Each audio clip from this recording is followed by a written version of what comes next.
के दिल में है, जो गरीबों के दिल में है, वो प्रधानमंत्री तक नहीं पहुंचता है। As you can see behind me, there's a huge pile of garbage, which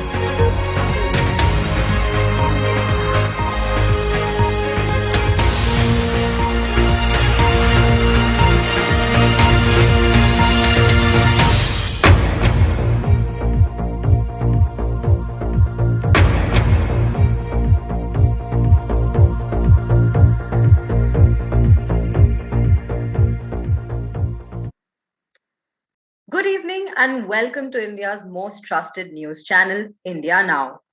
I'm your host, Sriya Kundu, and we are here to bring in live updates to you about what has been up across the country. Our correspondents and reporters are spread out across the country to feed us with the latest news from the cities that they are stationed in.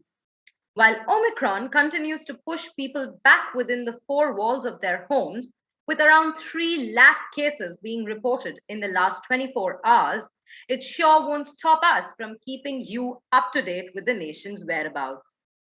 Today's show has a line of exciting programs wherein we get to visit God's own country, Kerala, through our heritage walk, take a quick tour to a majestic port in Ranchi, get a peek into the lives of migrant workers stationed at Pune, and a witty critique on the current affairs across the country, just to name a few.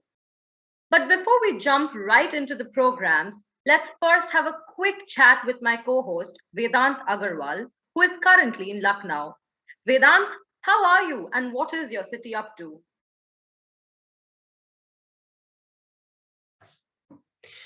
Well, Sriya, it has indeed been a special day for Lucknow. It is the anniversary today of the enthronement of Nawab Wajid Ali Shah. Now, Nawab Wajid Ali Shah has a fascinating legacy. I mean, he is, of course, the last emperor of Awadh and is also known as the emperor with the broken tryst. So let us take you to the streets, I beg your pardon, of Purana Lucknow, old Lucknow, where resided Wajid Ali Shah. Now, Wajid Ali Shah was an extraordinary musician and poet in himself, and he was also a patron of arts. And what is very interesting about these streets that you can see, where Rumi Darwaza also stands in all its glory, is that they are emblematic of the composite cultural legacy of India. Now, of course, Lucknow is perhaps one of the last living examples of this composite cultural legacy, which is also known as the Ganga Jamni Tehzeeb. Now, this is something that is very evident, extremely evident in Lucknow. It's the morning routine. Yes, ladies and gentlemen, it is the morning routine that every day during the morning namaz, the azan blends harmoniously into the chiming of the temple bells. So that, ladies and gentlemen, is the composite cultural legacy of India. And that is a treasured past that we all must embrace. And that is one thing that these streets of Lucknow reek of. So now, of course, it was a special day today because it was Wajid Ali Shah Saab's enthronement anniversary. But this is a ritual. This is a routine here in Lucknow. Every morning, this is what we witness. So, well, Sriya, what is up in Calcutta? I mean, I would kill to be in Calcutta in this wintry morning and enjoy a cup of tea. What is happening, Sriya?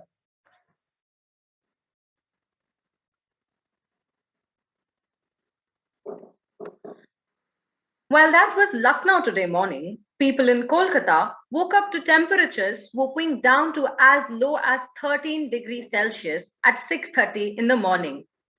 That, coupled with 2 lakh COVID cases being recorded in the state of Bengal, has confined people to the comforts of their homes.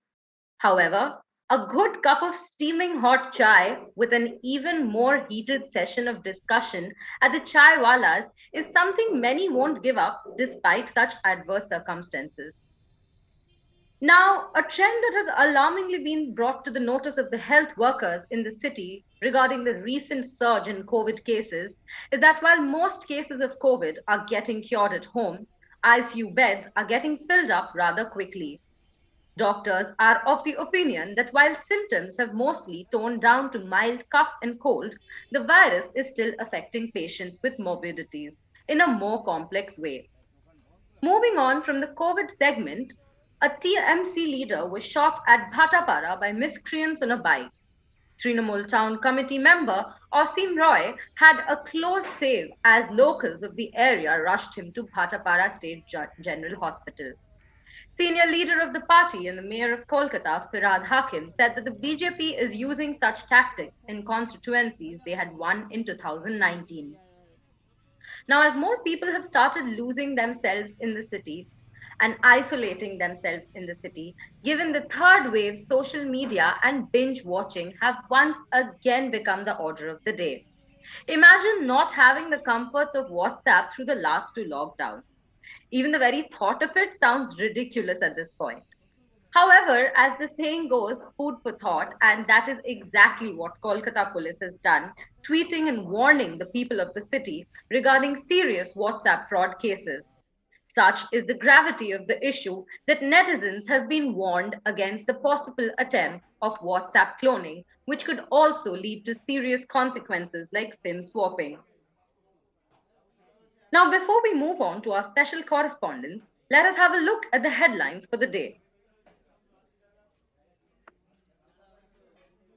After months of protests and petitions being filed, the Supreme Court has finally stated this morning that reservations for backward classes are not at odds with merits. The bench, comprising Justice Chandrachud and Justice A.S. Bopana, said the reservations further have a distributive impact, upholding the 27% quota for other backward classes in the national eligibility cum entrance test for both undergraduate and postgraduate medical admissions. According to the court, any further intervention and changes in the eligibility qualification shall delay the entire process of admission for these colleges at a time when the country is in dire need of doctors and health workers. In a bizarre case of absolute medical negligence, a court in Gurugram has ordered an FIR against two doctors, Dr. Poonam Yadav and Dr. Anurag Yadav, at the Shiva Hospital. The two doctors have been charged with leaving cotton in the woman's abdomen after having delivered her baby. When the couple, who are Sikandarpur residents, went to lodge a criminal case at the police station, they were turned down. The wife had lost 16 kgs and complained about severe abdominal ache post-delivery. After having changed hospitals thrice, it was only in the last hospital where the CT scan revealed the cause of the problem.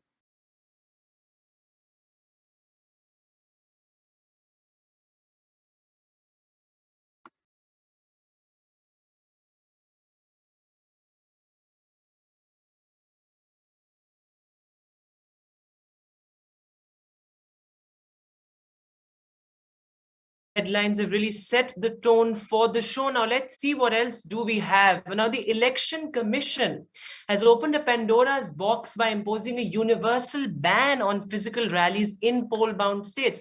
Now, what are our parties left with? Of course, they're leaving no stone unturned to woo the voters on social media. Of course, social media is now the new place to campaign and do rallies. This is election 2.0. So now the Bharatiya Janata Party and the Samajwadi Party, the main players in the UP elections, are leaving no stone unturned. Quirky Bhojpuri rap songs and hymns have become the campaign mantra for both the parties. Now, while the BJP's campaign song Bhool Nahi Jana Re is a sort of an interesting and ludicrous take on the viral video Bachpan Ka Pyar, the Samajwadi Party has a new song which is pinned to its YouTube video. While you're watching this news, you can actually go to Samajwadi Party's YouTube channel and find this video pinned on their YouTube page, where the song is called Samajwadi Janta Pukarti Hai Akhilesh Aa Jaiye. Now, this sounds no less than a Bollywood romance number. Now, as far as the BJP is concerned, the in-house talent in BJP, Bhojpuri singers Dinesh Lal Niraua, Ravi Kishan and Manoj Tiwari have contributed a song each. So it's cheap PR for them. But the SP campaign, now the SP's campaign songs blatantly attack the BJP on its COVID fiasco, and also sort of remind the people of UP that they were the people who originally ushered in the era of development, and hence the SP deserves a chance in these elections. Now, whether the campaign strategy actually affects the election numbers actually now remains to be seen. Now, India Now, our show is an attempt to bring to you the most authentic, the most honest picture of what we call India Now, which is both complex and multifaceted, and at times elusive and oftentimes downright strange.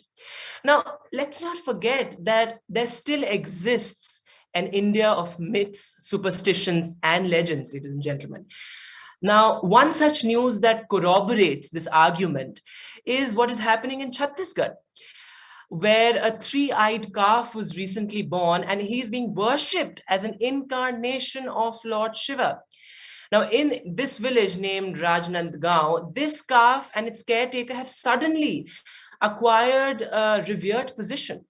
So now, while medical screening is being conducted on why this calf has three eyes and its nose 4 holes, ladies and gentlemen, people are flocking in large numbers from adjoining villages to worship the calf. And suddenly, Lord Shiva is reborn, ladies and gentlemen. So, well, for some, it might be outrageous, but that, viewers, is India for you. Now, moving on to economy. Where is the news on economy? Why are we not talking economy? So, well, while everyone in the intelligentsia seems to have made peace with the dwindling economy, the daily wage laborers of UP have come forward to vociferously question the government on rising prices, falling wages, and uncontrolled unemployment, I beg your pardon. So, now, with a deep sense of anguish, these daily wage laborers in Noida asked the government to explain to them why there has been no rise in their wages when all prices have witnessed a steep rise. Now, these daily wage laborers also include youngsters with degrees in IT and computer science who have simply no opportunities and no hope to find a salaried job. Now, they say that they live in constant precariousness. Every morning, they get out of their homes in search of work. On some days, they get money, enough to fetch 2 meals a day. On others, they sleep empty stomach. Now, I mean, ladies and gentlemen, imagine some days you can't earn money and your family sleeps empty stomach. So given the joblessness and the rising inflation, the laborers accused the Yogi government of turning a blind eye towards them and stooping down to the politics of vote bank. Now, while we're on this subject, there's a similar news coming in from Musibatganj, what seems like a metaphorical name for a small village in the Hardoi district of eastern UP. Well, as its name suggests, this village is ridden with problems that are totally unresolved and unattended to. Now, this village is home to weavers that create the chikankari art, something that this government, the Yogi government, has leveraged a great deal to boast about UP's glorious textile industry. However, mercy or trend, pay attention, the cost is huge. During the multiple, they had no on their plates. There's another lockdown chance for them to survive. The political parties opposing campaigns. It is these issues, ladies and gentlemen, that come forward ahead of the polls.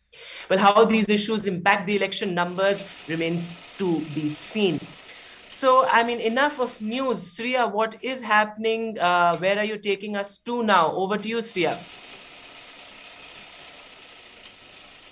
As promised before, Vedant, we have our correspondent Nikhil Anil reporting live from the town of Kayamkulam in Kerala.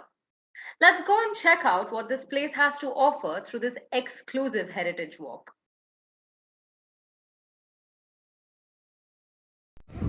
Hello and welcome to India Now. I am your correspondent Nikhil Anil, reporting live from Kayamkulam in Kerala for your Culture Heritage Walk segment. Behind me, we have the Krishnapuram Palace in Kayamkulam. This palace was built by King Martanda Varma after he had conquered the Odanad dynasty and had decimated their original palace, which is somewhere inside the city. This palace used to be the summer retreat for them, for the Varma dynasty, who used to stay in Trivandrum at that time, and it was also frequently visited by Raja Ravi Varma, who is of course well known in the Indian art culture and pop culture discussions. Palace behind me is called a Padinare Kettu. Now in Kerala, we follow a Kettu system of architecture, where it is one courtyard surrounded by four walls, and each of those four walls leading to a different room. This palace is a Padinare Kettu, or a 16 structure, or a 16 wall structure. Basically, there are four courtyards in this building, and each of those four courtyards are surrounded by four walls, hence the name Padinare Kettu. The palace is now converted into a museum, and it contains all artifacts and relics from all across the districts in Kerala, going all the way from Idukki to Kayamkulam. Let's go in and have a look.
The statue that you see here is a 1,000-year-old Buddha statue, and one of four in the Alapura district.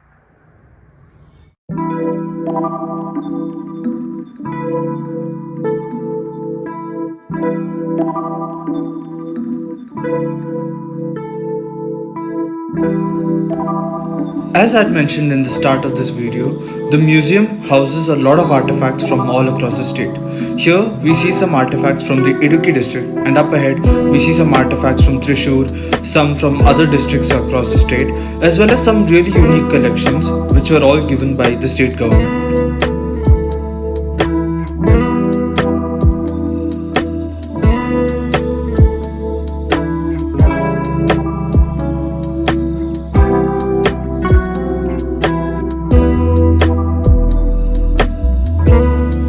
And here we see the royal palanquin. This was used to transport members of the royal family from one place to another, and this was a way of announcing to everyone in the city, in the towns, that the king was moving through.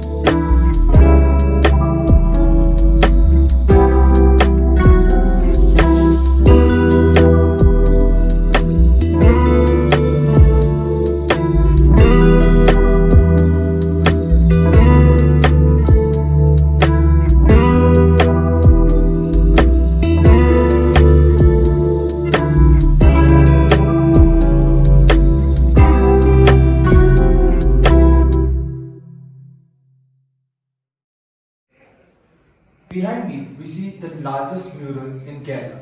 This mural depicts a story called the Gajendra Moksham from the Mahabharata. The colors that you see in the mural are completely natural and taken from flowers, vegetables, and other plants. None of it is artificial coloring, it is all true to its element. It is worth noting that these walls are lined with limestone and the ceilings were lined with wood, made with wood, and this was all very detrimental to keeping the whole atmosphere cool.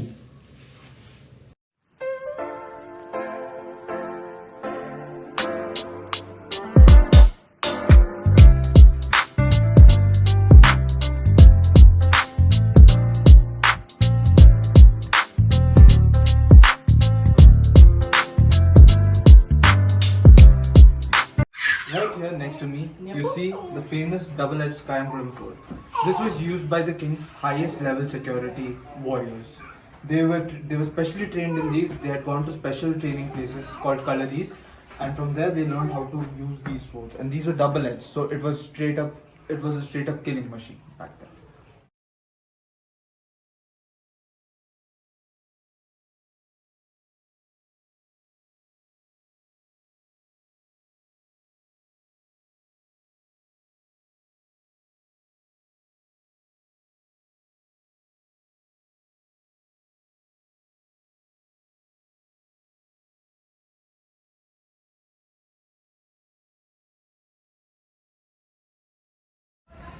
The well that you see here was used exclusively for cooking the royal dinner, the royal food, the royal breakfast. Everything was cooked using the water from here.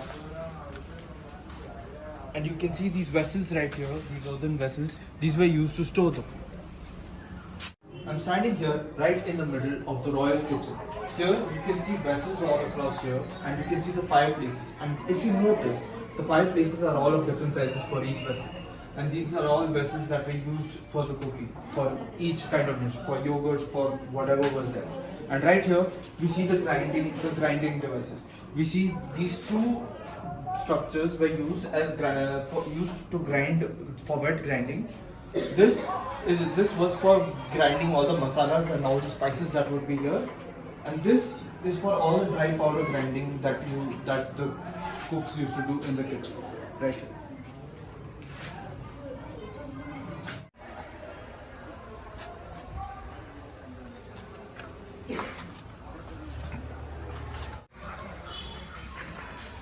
And that's quite an interesting expedition that our correspondent Nikhil was on. So for us at India Now, it is paramount that we listen to our veterans, shepherds of the media industry. It is such stories of path-breaking journalism, fearless journalism, that inspire us to keep our idealism intact as well. So catch our correspondent Shanya in a riveting chat with one of the pioneers of sports journalism, senior sports correspondent Shahid Anwar, who has covered many national and international sports events and some interesting anecdotes to share as well. Have a look. Hello and a very warm welcome to all our viewers. This is Shanya Rao from Jamshedpur, and I have with me one of Jamshedpur's eminent sports commentators, Mr. Shahid Anwar, who is not only known for his coverage of shows here nationally, but also for international coverage. So first of all, thank you so much, sir, for coming. How did you start this journey? So if you could tell us a bit about it. Shania कभी ऐसे काल्पनिक तौर पर मैं commentary करने लगता था। कपिल देव को खेल देखना और उन्हें खेलते हुए सुनना बहुत अच्छा लगता था। तो मैं भी बोलता था कि किसी भी जंगली गेंद right arm over the wicket Kapil Dev की और इस गेंद को खेल दिया ऐसे करके। तो मुझे लगता कि मैं बोल सकता हूँ। जमशेदपुर ज्वाइन किया ऑल इंडिया रेडियो जमशेदपुर 90 में, तो उन दिनों में काफी प्रोग्राम्स करने होते थे। मैं स्पोर्ट्स नहीं करता था। बाद में फिर जब डिसीजन हुआ मीटिंग में कि मुझे स्पोर्ट्स करना है, कर दिया। जो उसका जो कलर था, जो उसका स्टाइल था प्रेजेंटेशन का, उसको मैंने चेंज किया, जो लोगों को बहुत पसंद आया।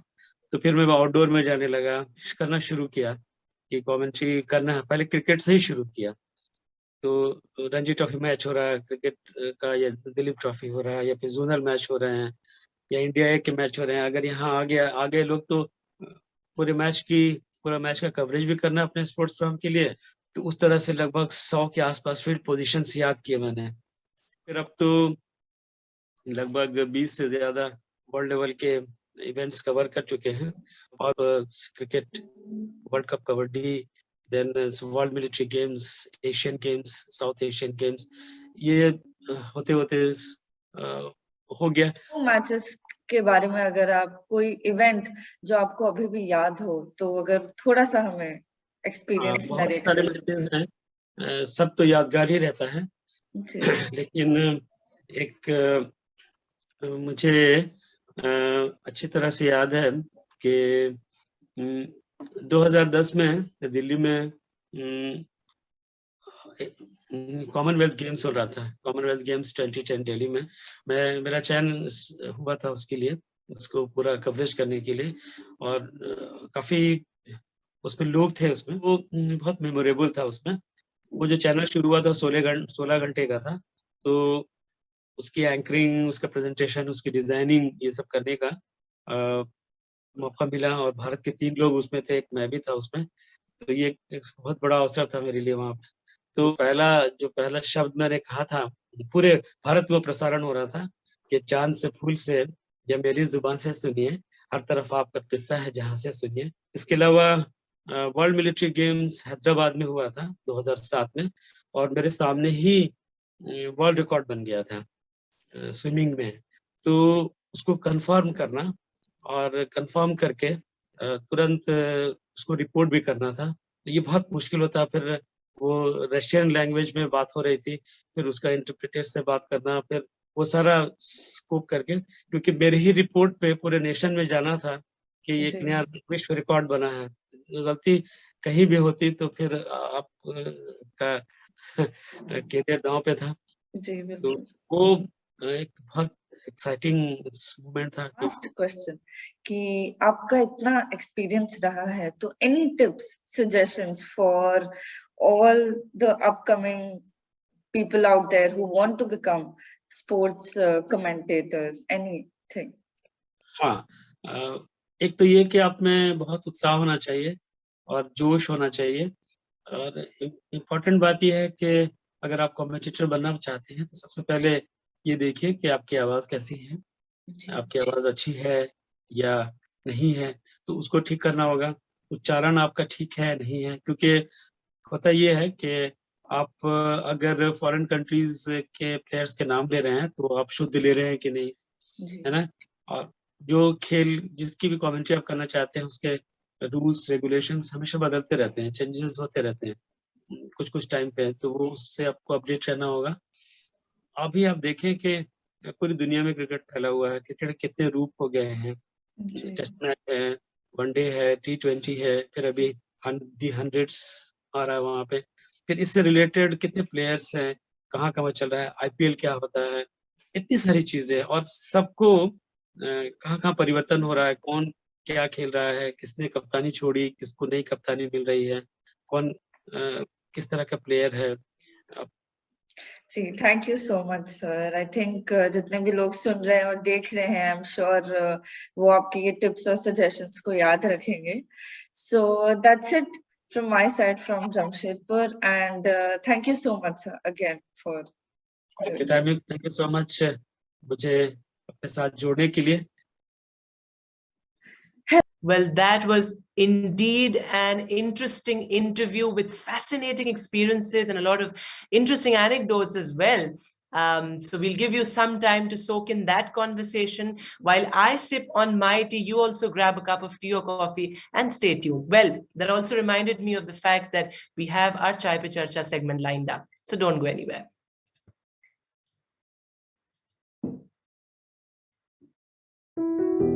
Working 24/7, we often forget about our four-legged companions who earn for us. Imagine a world where you're all alone. You want to go out, but you're locked in. The barred view is all you see from dusk to dawn. You're in a lonely corner with nothing to do. You go to sleep and wake up to the same loneliness. This is the reality of pets during the pandemic.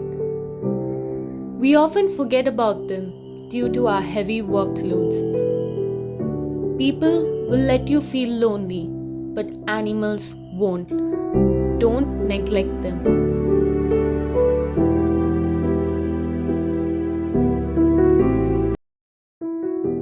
Working 24/7. Hindustan के किसी भी नागरिक पर किसी भी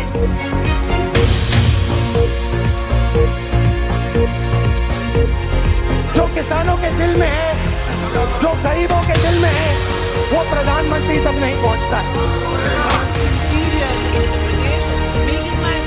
As you can see behind me, there's a huge pile of garbage, which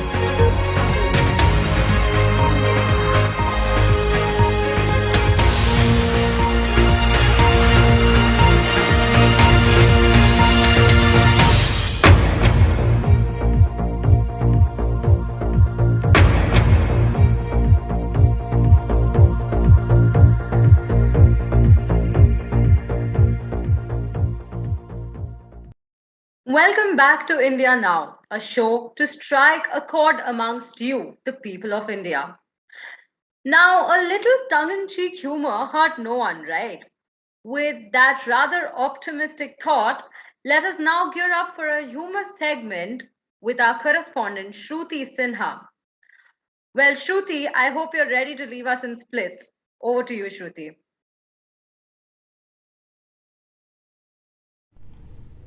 Hello and welcome to Tragic Times with Shruti, our attempt to make news murderously simple for you. In today's segment, we talk about an eminent speaker, munch on some Kit Kat, and go from a bicycle to a lotus. Let's start the segment with a question, shall we? What is the historical importance of the date March 10? I'll give you a few seconds. Go on. Thinking out aloud. Well, so am I. Let's do what any sane person in a situation like ours would do. March 10, 1933 was a turning point in the history of Nazi Germany. Viewers, you must be thinking as to why are we talking about March 10's 90-year-old history? Well, it's for this reason. Now we call upon all voters in these 5 states to come out and vote as enthusiastically as they have always done in the past, especially the senior citizens, persons with disability and Now, elections in India bring in a lot of content. Lots and lots of content. Especially in states like Uttar Pradesh. The hawa in the Pradesh currently has been about तुम हमें ticket दो, हम तुम्हें इस्तीफा देंगे. आज धर्मेंद्र प्रधान से जब आपकी मुलाकात हुई है, मुलाकात के बाद तरह तरह की खबर आ रही है कि आप पार्टी छोड़ सकती हैं, रिजाइन कर सकती हैं, बेटे के टिकट. ये अड़चन है तो मैं तो पहले ही घोषणा कर चुकी हूँ कि मैं 2024 में चुनावी राजनीति से संन्यास लूंगी. तो मैं पहले ही संन्यास ले लेती हूँ. मैं अब 2 साल बचे हैं मात्र. मैं अभी रिजाइन करने को तैयार हूँ यदि आप मैं इनको टिकट देते हैं. What a lovely mother-son duo, ready to plunge UP into a state of generational trauma. Well, applause must follow. Now, for the BJP, the Lucknow Cant seat is not that easy a ticket to be given up. Especially when Aparna Yadav, Akhilesh Yadav's sister-in-law, Mulayam Singh Yadav's daughter-in-law, and a rather disobedient Sita of the Yadav clan has left Samajwadi Party and joined the BJP, vying for the Lucknow Cant ticket. आप इतनी अधीर ना हो भाभी, धीरज रखिए. जिसका पति संकट में हो और सहायता के लिए पुकार रहा हो, उसको तुम धीरज रखने की बात सिखा रहे हो. Now, one would think that Akhilesh Yadav would try and attempt to conceal the rift within the Samajwadi Party and try to win over the SP leaders forming a beeline to join the Saffron Party. Well, this is what he did instead. मैं बधाई दूंगा और शुभकामनाएं. Well, Mr. Akhilesh, we win some, we lose some. Or should I say, we lose frequently and we win very few? You tell me. For the Lotus bearers, Aparna Yadav coming into the BJP was an easy pill to digest. But what Anurag Thakur had to say about this was not that easy to gulp down with water. बहुत स्वागत करते हैं. ये अपने आप में उस ओर इशारा करता है कि उत्तर प्रदेश में पिछले 5 वर्षों में योगी जी की सरकार ने किस तरह से बहु बेटी को सुरक्षा देने का काम किया है. All of this when UP's ATG, law and order, is sitting right there spitting facts. Here goes.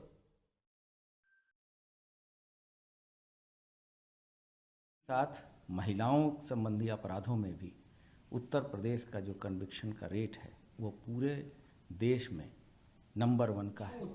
Lies, lots and lots of lies. Even the Prime Minister agrees. See?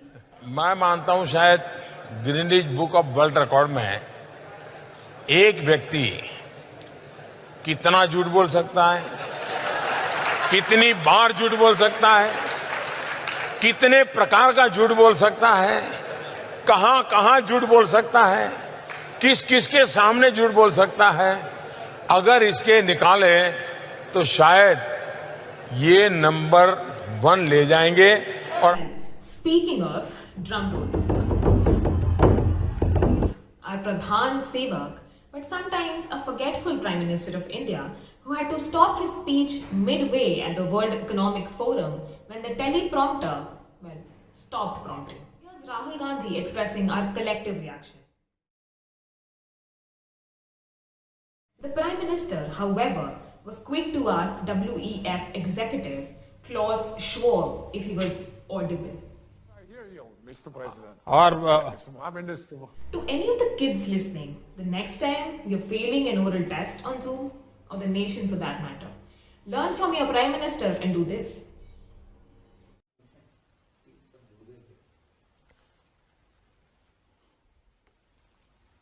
Class सब ठीक से सुना रहा है? Well, moving on, sadly not from the government, but from the last segment. We have Kit Kat saga for you. Have a break, have Lord Jagannath. The trip, however, went downhill, with Indians being what they always are, offended. Not just that, there were also calls on Twitter, obviously, that the chocolate should be banned and those who eat it should be boycotted. Eventually, Nestle India had to come out with an apology. Well, I suggest we take consecutive breaks and keep on munching on Kit Kat while we still can. That's all for Tragic Times with Shruti today. We hope you're keeping safe from coronavirus and online frauds. For more news updates, stay tuned to India Now. Hello and welcome to Tragic.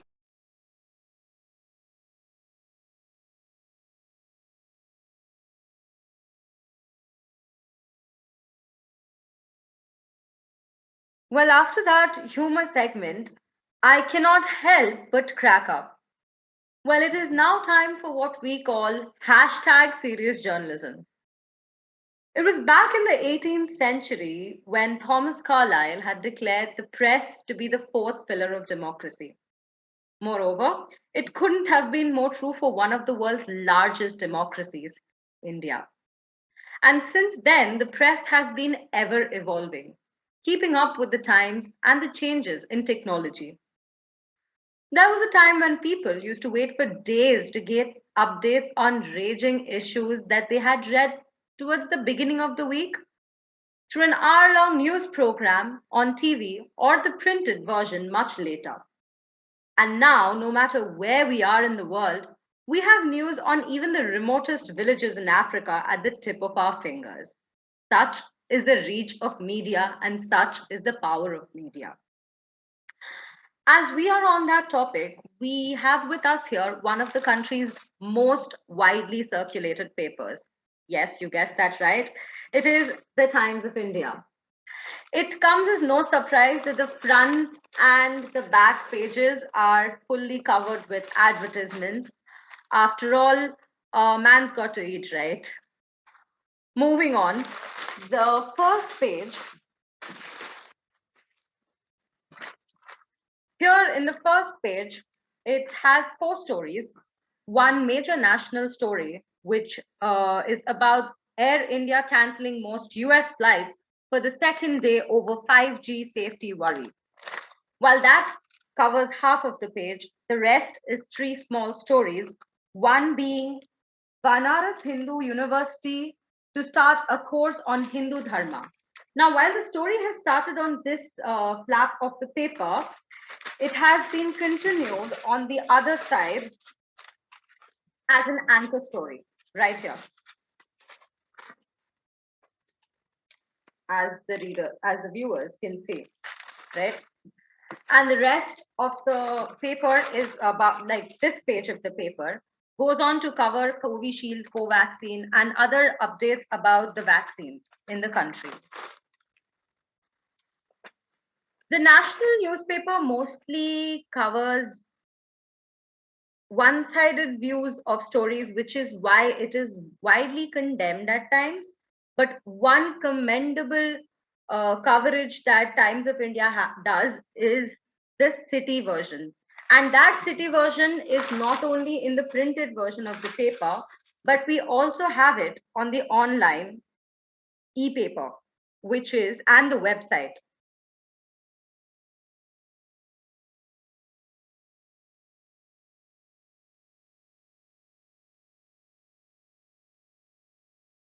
Here we have Times City covering hourly updates from every city across the country. This issue has 3 pages, which covers COVID cases to updates on educational institutes to police reports and the air quality index of this city. Now, that is a very wide range. Well, another very interesting segment of the Times of India is the editorial section. We have with us here, it's an extremely witty article packed with meaty opinions, statistics, and seasoned critiques. Well, it's a complete package that the readers can enjoy at any point of the day when they want something light yet impactful as a literary piece to. Here, for example, we have OBC versus OBC, a small short editorial by Pachi Karkaria, as you can see here. And she shares her opinions on how this election season is no longer about the usual Bijli, Sarak, and Pani, but it is about the OBCs, the backward classes, and for that matter, even women. In fact, I would like to read out the last line to you, the viewers. We're not hurrah'd as Hindus, mauled as Muslims, or showered with backward tickets. Burdened by a lack of jati, we form our own OBC. Outlier, power caste aways. I want you to take that and soak that in for a second. While this was a countrywide circulated issue, we have our correspondent Pratibha Rathi with her comments on another newspaper, and that's a new regional newspaper. Well, over to you, Pratibha. And I am with you to give the media review of the regional newspaper of Meerut. So I am having a Hindustan newspaper with me. It is in Hindi language and it is the regional newspaper here. We can see it in other parts of the country also. So going ahead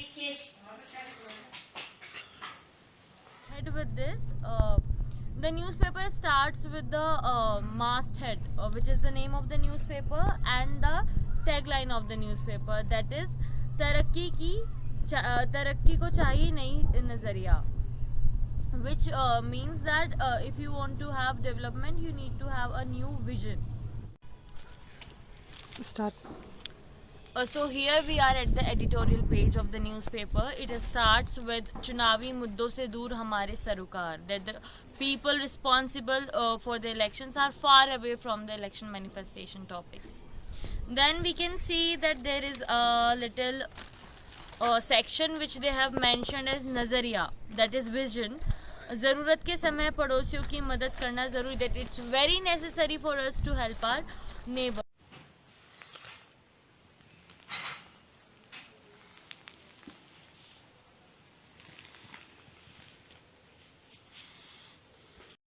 So we are at the editorial page of this newspaper and it starts with चुनावी मुद्दों से दूर हमारे सरोकार, which basically means that specific people who are in power are away from the political topic manifestation.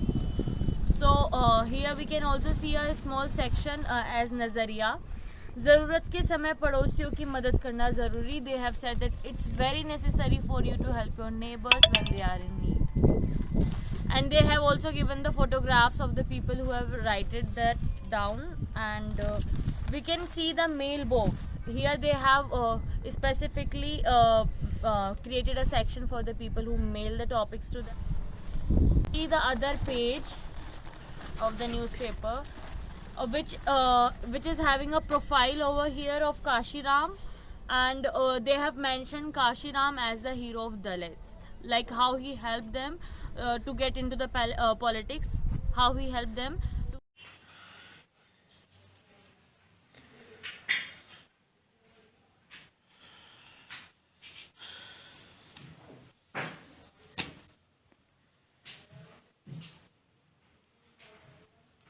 This is it for the media review of Hindustan newspaper, which comes to my house in Meerut, and this show is for India Now.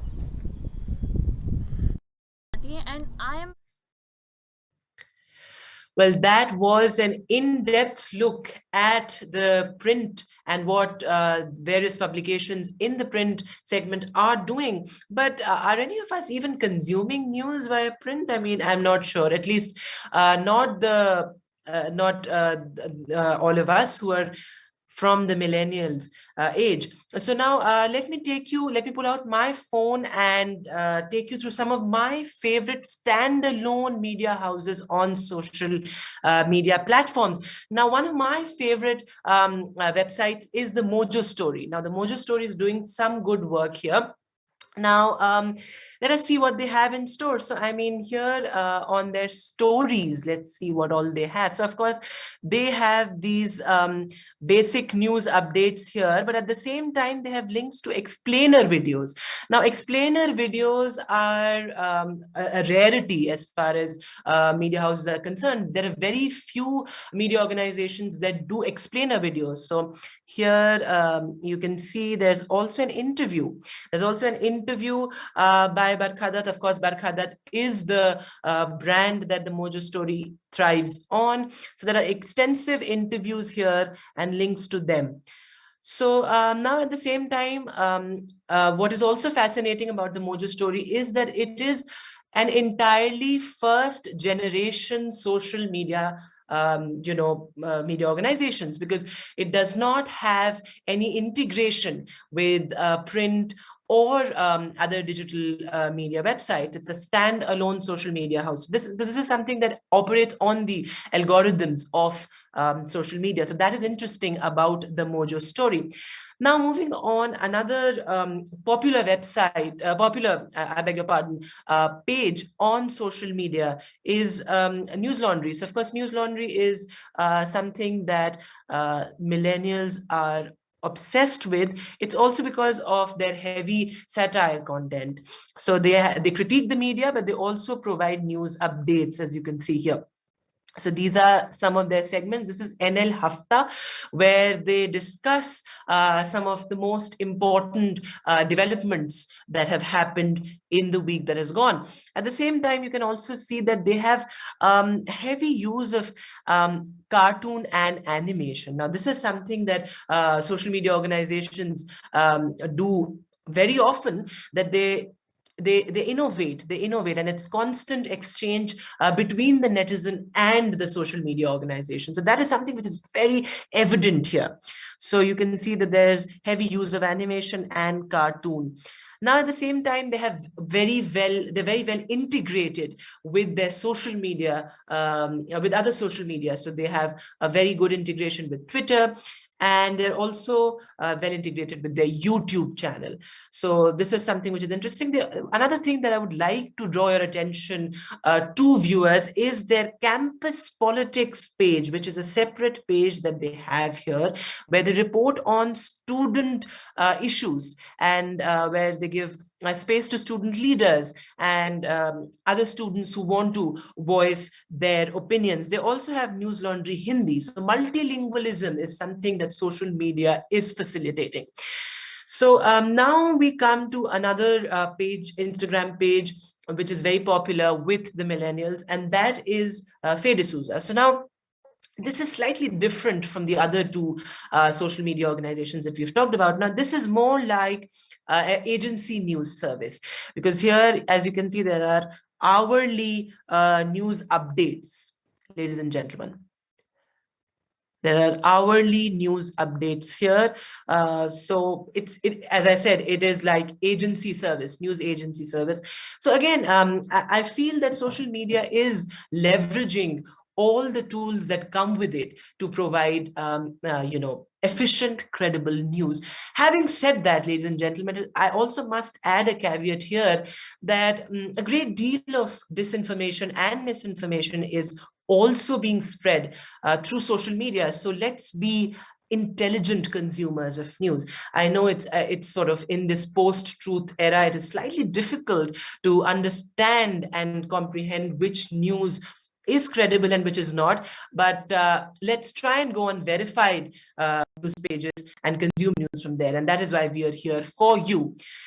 Now, another news coming in, rather startling. I mean, Prime Minister Narendra Modi is having a rather bad time these days. First, the teleprompter fiasco, and now he says Beti Patao instead of Beti Padhao in one of his Man Ki Baat videos. I mean, rather startling, and it has gone viral on social media, and memers are leaving no stone unturned to exploit this opportunity. Let's have a look at the video. Can we play the video, please?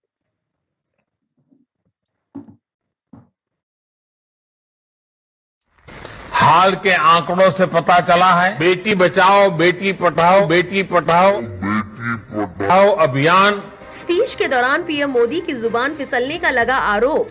विपक्ष ने कसा तंज, video तेजी से viral.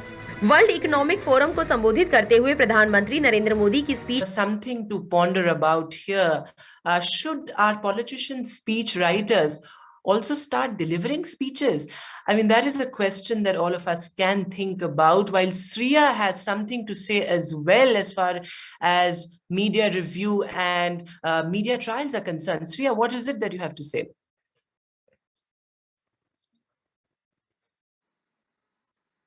So now, while we're on the subject of what the media is up to, we must also talk about something that, in my opinion, has deliberately or inadvertently become the most important function of the media.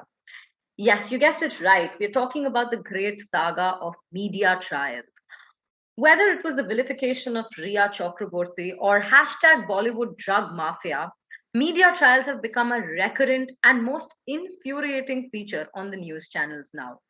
While some decode leaked WhatsApp chats to prove someone to be a villain and the obvious other the hero, others dig up personal financial records to declare someone the criminal. Well, frustration is what defines my relationship with the mainstream media. And I think and I hope you're also on the same page as me, Vedant.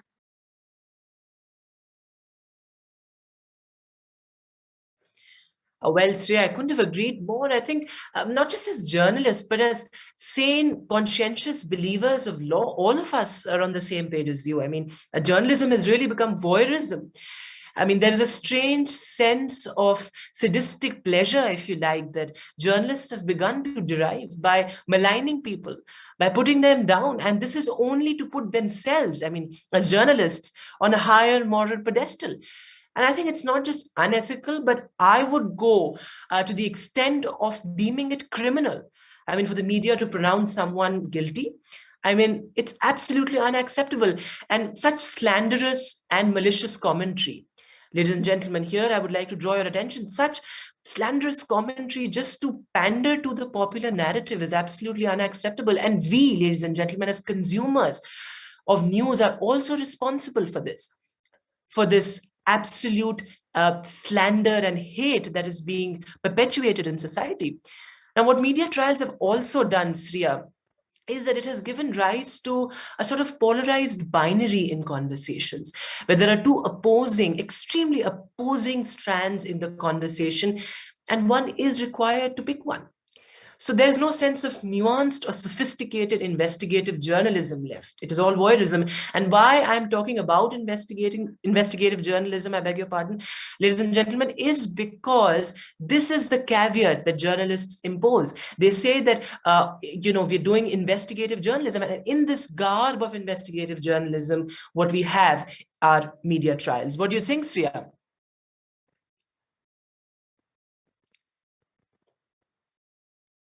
Absolutely, Vedant. I mean, I think the media is responsible to a great extent for the kind of unwarranted hate, polarization, and doctored narratives that we see on digital platforms. But there is a silver lining here. Well, the kind of backlash and onslaught on the part of members of the civil society that we've seen is what reinstates my faith to believe that this phase of media trials too shall pass. I mean, I would most certainly like to draw our viewers' attention to that part of the story as well. Let us take Sushant Singh Rajput's case. It was actually the PILs filed by 8 police officers that led to the Supreme Court to issuing a vociferous statement against media houses that perpetuated such slanderous reportage. It was in one of the hearings of the PIL that the court had asked if Republic TV's reportage in the SSR case was investigative journalism, observing that news channels had appeared to have disregarded basic norms and etiquettes of journalism. So this is where I see light at the end of the tunnel as far as this dark age of journalism is concerned.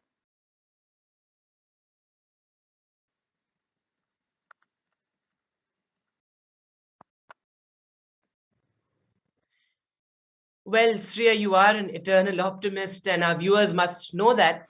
However, while you're listening to this discussion around media trials, viewers, you should also know that there are certain irreversible changes that have emerged as a result, I beg your pardon, of this very dark age of journalism that Sriya was talking about. These media trials have totally annihilated, totally destroyed fundamental principles of our value system. And because of such trials, what we have now as a supreme justice value is guilty until proven innocent, as opposed to innocent until proven guilty, ladies and gentlemen. And that is absolutely terrible. I mean, how are we going to reverse this? You would need an entire social reformation movement to correct this. And they say that the worst state of a democracy, and this is something that viewers, you must listen to very carefully. They say that the worst state of a democracy is one when any other institution wields the authority of the justices. Now, media trials are nothing, absolutely nothing but vendetta, being masqueraded as morality, because it is in the garb of morality that all of this is being done. And they should be discouraged by others in the media community and by you, viewers. You are who is going to bring this social reformation. You have the power to make or break news organizations. So such media trials should be discouraged. And there is no other country that I know that media trials are encouraged. So perhaps the answer is simple, that why it's happening in our country. And it might be like everything else, which is that media trials are also politically motivated. So what would you say, Sriya? I mean, I know I'm differing from you, but it is not a diametrically opposite view also. What do you think, Sriya?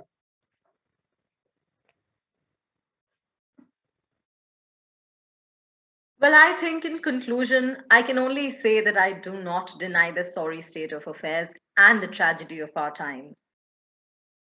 Now it is time to take a breather from the grim news. Our reporter Samiksha Sharma is on a mission to take us to some of the most exciting places in Ranchi. Let us see where she is at. Over to you, Samiksha.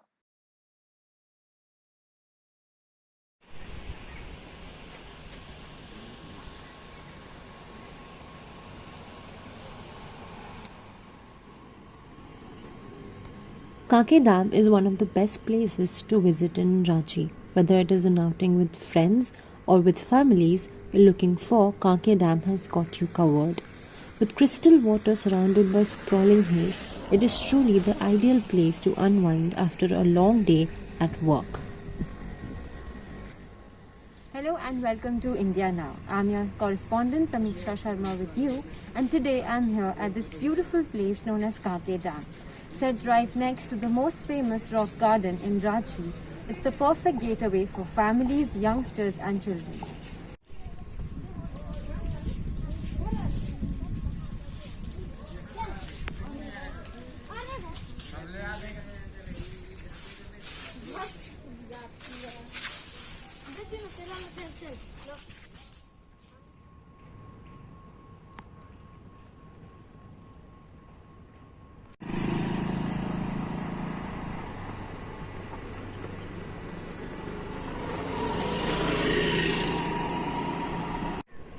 That's it for today's segment. I'm Samiksha Sharma signing off.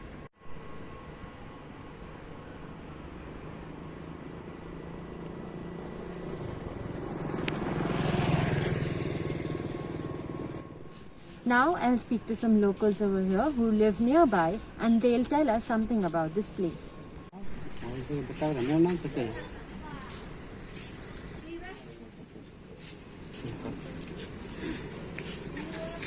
को daily यहाँ घुसना है, मतलब जाल लगाते हैं, मछली भी मारते हैं। हम लोग लिए छूट है आने जाने के लिए, कोई दिक्कत नहीं नीचे आगे नहीं घुसते हैं।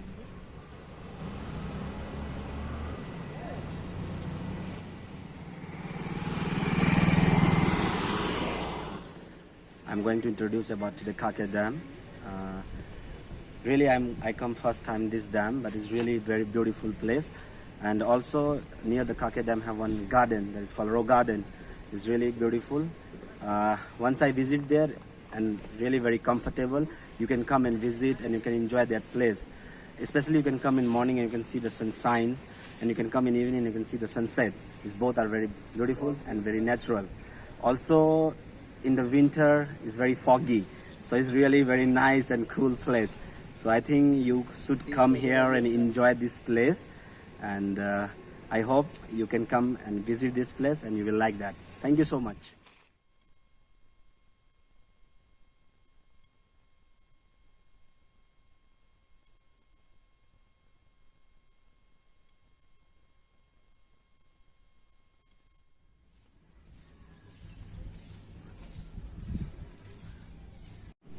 This dam is situated on the base of Gonda Hills and is about 8 kilometers from the city, Ranchi.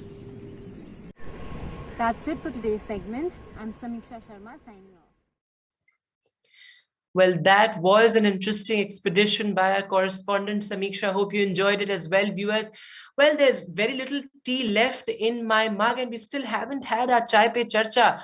Well, soon after this short break, stay tuned with us at India Now.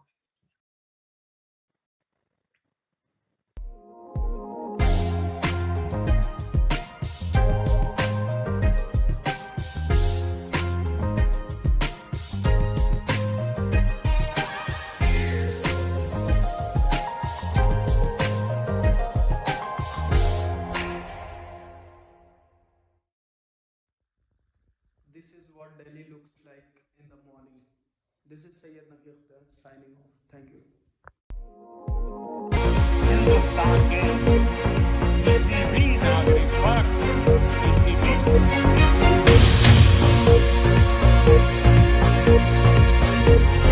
जो किसानों के दिल में है, जो गरीबों के दिल में है, वो प्रधानमंत्री तक नहीं पहुंचता है। As you can see behind me, there's a huge pile of garbage, which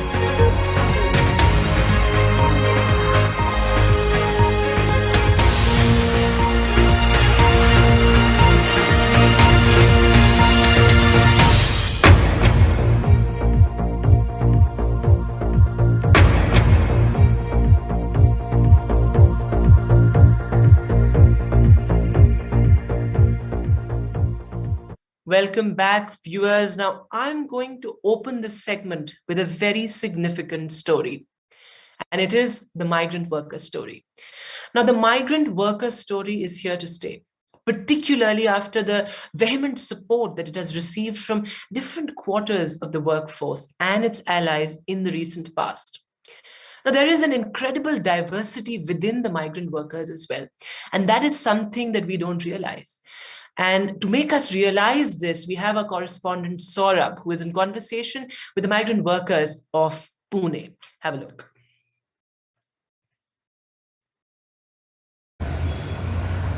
Pune, the city with over 61 lakh vehicles and rapidly growing population, started building metro rail project 7 years ago.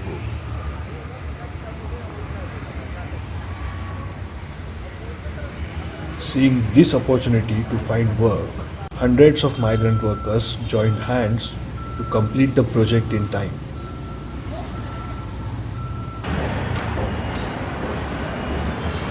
Jay Rajvanshi from Jharkhand's Ramgarh district recently moved to Pune. He had to leave his state after he became unemployed during the second wave of COVID-19.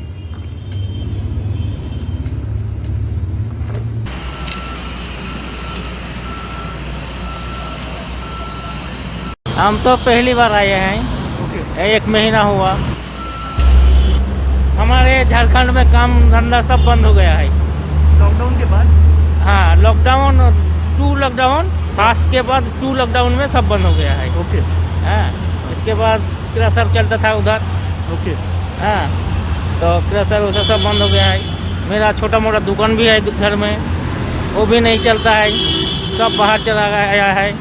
गांव का पूरा, कोई मुंबई गया है, कोई चेन्नई गया है, कोई इधर पुणे में आया है।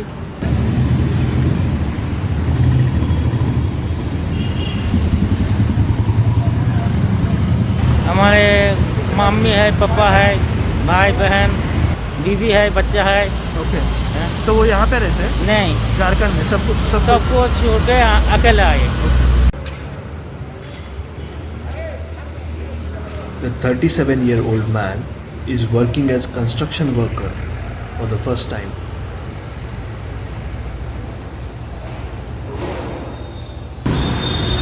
हम कभी कहीं नहीं किए हैं, हाँ, लेकिन हम पहली बार आए हैं। जो सबके पूछ के सब बोला कि बढ़िया है काम, जाओ चलो, हाँ, तो वही उस बात मान के हम आ गए काम करने। तो इसके बारे में मैं तो उतना ही जानता हूँ, जैसे कराता है वैसा ही करते हैं। हाँ।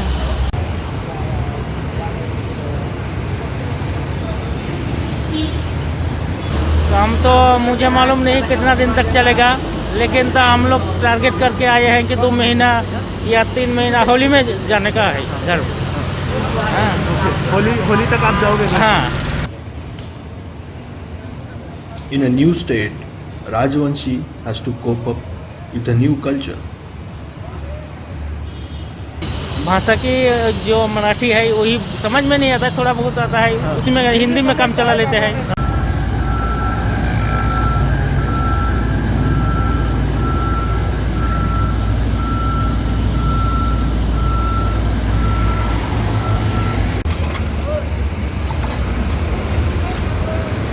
बोलते हैं हमारा जो ठेकेदार है उसको बोलते हैं कि हमारा घर में पैसा ज़रूरत है तो भेज देता है। और लॉकडाउन से पहले आप क्या काम करते थे? वही दुकान में मोबाइल रिपेयरिंग करते थे। Mobile repairing? ये। कितने साल तक वो काम किया? वो काम तो मोटा मोटी 10-12 साल से कर रहे हैं। अच्छा। बच्ची हमारा 3 बच्चे, 1 बच्चा और 2 बच्ची। वो क्या करती है? पढ़ती है? पढ़ती है। तो कितनी कक्षा में? एक तो इंटर में पढ़ता है। ओके। हाँ, वो तो परीक्षा तो गया, नहीं होगा, और एक मैट्रिक में और एक 8 में। भी याद आती होगी? हाँ, तो बच्चे के तो फ़ोन करते हैं। एक बार सुबह खाने के टाइम में, एक बार शाम को फ़ोन करेगा। वो बच्चा तो मेरा लड़का बोलता है कि हम पढ़ते रहेंगे। ओके। हाँ, तो मेरा स्थिति बहुत ख़राब है। घर में दिक्कत होता है। हम लोग 5 हो गए परिवार। हाँ। और मम्मी पापा वो सब तो अलग है। भाई भी है और 2 है, एक शादी होने वाला है, वो तो ग्रेजुएशन करके अभी शादी होगा उसका। अजीब सा 2-4 दिन अजीब सा लग रहा था कि कैसे आ गए, अभी धीरे धीरे।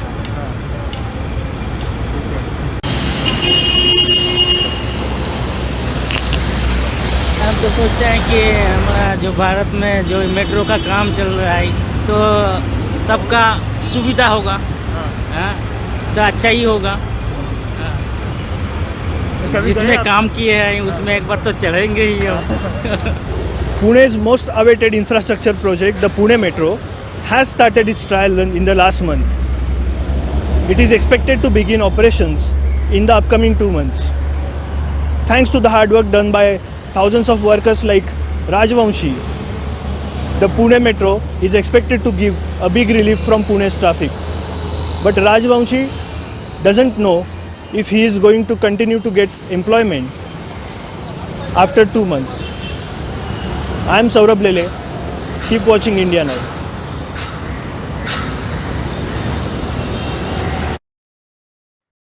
Well, that right there is the kind of diversity reportage that we at India Now believe in. Thank you so much, Saurabh, for shedding light on the lives of those who have been one of the most exploited sections of the society throughout the pandemic. Now for some headlines from the business and sports world. Naveen Munjal of Hero Electrics partners with Mahindra & Mahindra for enhancing the production capacity. Hi, this is Omkar Nandi and welcome to our show Chai Pe Charcha. And today we're gonna talk about how the local chai wala feels in Velachery, Chennai. So let's talk about how the situations are. तो भैया एक चाय लगा देना। और कैसा चल रहा है कोविड का सिचुएशन यहाँ पे? बहुत गड़बड़ चल रहा है। कैसे? इसे धंधा भी कम है, मैं गांव से आया अभी। अच्छा, किधर है आपका गाँव? Be doubling our sales to 1 lakh units in 2021 to 2022 and need to produce more as demand remains robust, says Naveen.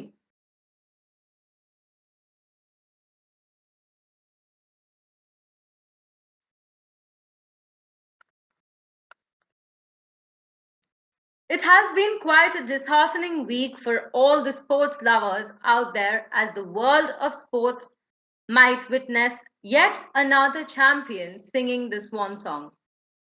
While the week had started with the Indian cricket team losing Kohli as their test captain, Tanya Mirza has declared that she shall be retiring at the end of all her seasons this year. My body is beat, said the 35-year-old champion when asked why she.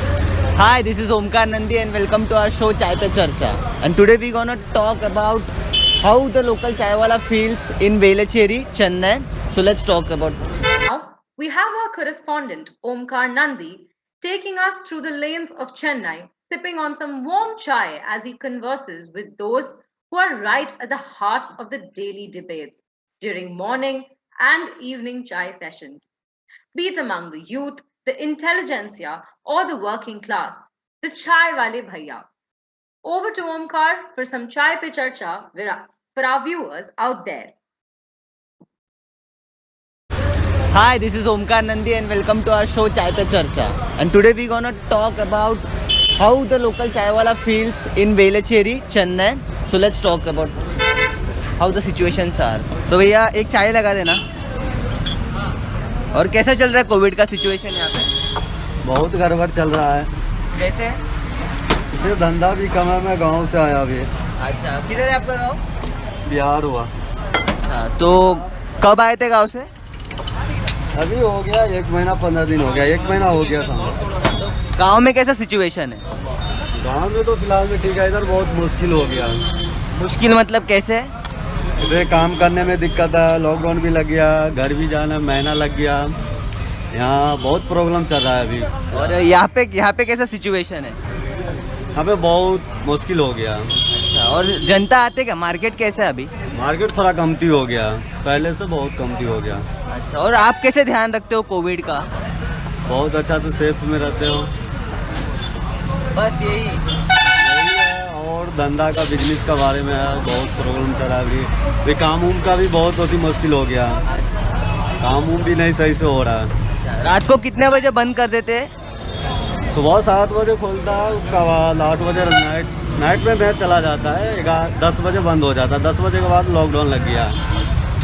तो यहाँ से आप काम करके गांव में पैसा बेचते हो? हाँ, पैसा गांव में बेचता है, घर पे बेचता है ना, परिवार भी है ना, फैमिली भी है। तो इधर बेहतर सिचुएशन है या गांव में बेहतर सिचुएशन था? इधर हो गया ज़्यादा, गांव में उतना तो फिलहाल मैं समझता नहीं है कि उतना ज़्यादा है। यहाँ पे जो कस्टमर्स आते हैं उन लोग ध्यान रखते हैं क्या कोविड रेगुलेशंस का? बहुत ध्यान रखता है, सब बोलता रहता है कि लॉकडाउन लगने वाला है। अच्छा, गाँव जाओ ऐसे बोलता रहता है। तो अभी आप ज़्यादा अगर कोविड का केसेस हो गया 3rd वेव में, तो आप गांव जाओगे यहाँ पे रहेगा? नहीं, गांव जाएगा ना, सबका फैमिली होता है ना। ठीक है, धन्यवाद।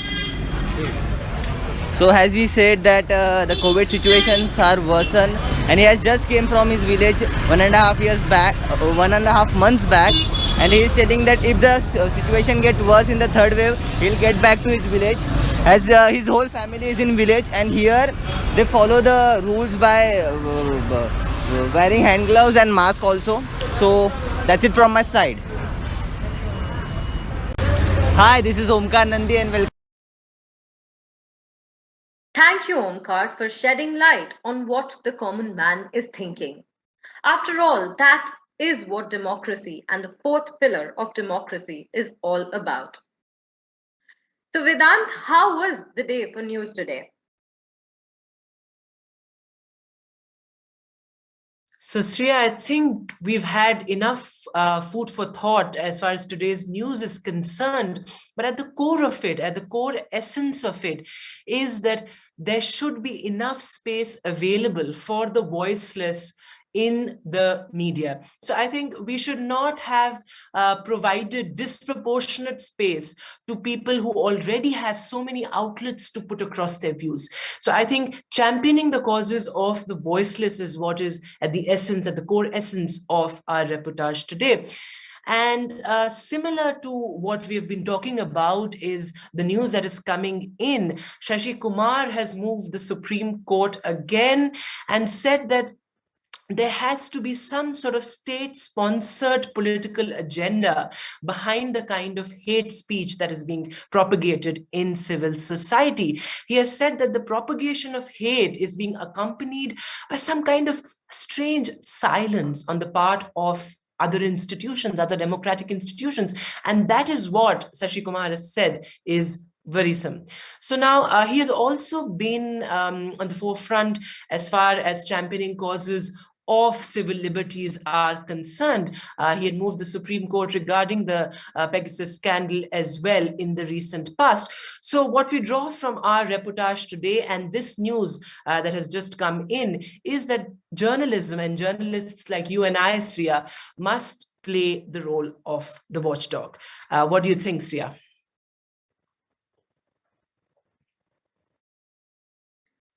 Well, you're absolutely right on your take regarding that. But before going on, Vedant, here is some happy news that just got in from Maharashtra.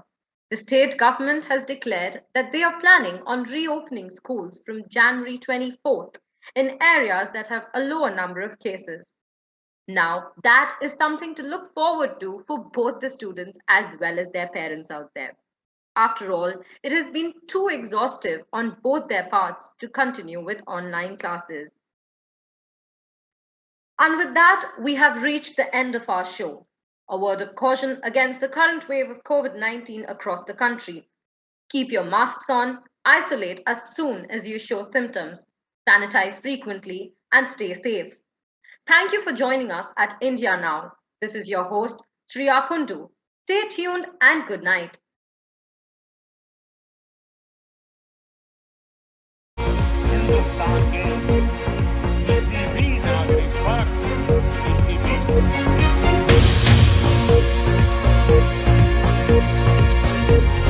जो किसानों के दिल में है, जो गरीबों के दिल में है, वो प्रधानमंत्री तक नहीं पहुंचता है।